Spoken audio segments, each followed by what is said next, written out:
इसको पद यात्रा की जगह आप गुस्सा यात्रा, डांट यात्रा, ये सब भी तो कर सकते थे, क्योंकि आप कि मैंने जितने भाषण सुने सब में आप हड़का रहे हैं जनता को।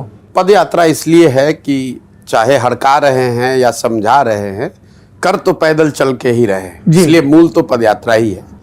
जहाँ तक जो मैं बात बोल रहा हूँ उसकी है, वो जरूर जो सामान्य राजनीतिक डिस्कोर्स में हम लोग बात सुनते हैं उससे थोड़ा अलग है। और वो अलग इसलिए है क्योंकि बिहार की स्थिति अलग है।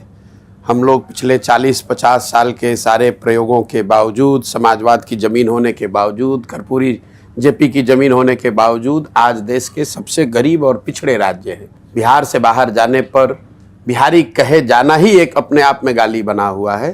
तो निश्चित तौर पर जब मरीज की हालत इतनी ख़राब है, आपका रोग इतना अलग है, तो आप उसकी दवा भी अलग होगी और थोड़ी कड़वी होगी। और जो मैं बोल पा रहा हूँ, जिसको आप डांट यात्रा कह रहे हैं, डांटना कह रहे हैं, या कुछ लोग लताड़ना भी कहते हैं, उसके पीछे दो बात है। मैं समझता हूँ और अभी तक के अनुभव बता रहे हैं कि मैं सत्य बोल रहा हूँ, और दूसरा मैं अपनों से बात कर रहा हूँ। तो जो लोग सुनते हैं, जिनको मैं कहता हूँ कि तुम्हारी ये स्थिति इसलिए है कि तुमने अपने बच्चों का ख्याल नहीं किया, तुम्हारी ये स्थिति इसलिए है कि तुमने अपना वोट 500 रुपये में बेच दिया, तुम्हारी स्थिति इसलिए है कि तुमने नेताओं की चिंता की, अपनी चिंता नहीं की, तो उन्हें बात कड़वी जरूर लगती है, लेकिन लगता है कि नहीं, बात तो ठीक है। इसीलिए आप देखते हैं कि इतने सारे कड़वी बातों के बावजूद एक एक आदमी हाथ उठाकर आशीर्वाद देता है, साथ में पैदल चलता है। खास करके जो बूढ़े बुजुर्ग हैं, महिलाएं हैं, बच्चे हैं, जो भी गांव में है। तो मूल में जो बात अगर मैं आपका आंसर करूं तो ये है कि हम लोग जो कह रहे हैं उससे जनता ये को रिलेट कर पा रही है कि सत्य बात है, सही बात है। बात को सहमत हो ना हो, लेकिन इतना तो मानता है कि भाई बात तो सही कह रहे हैं।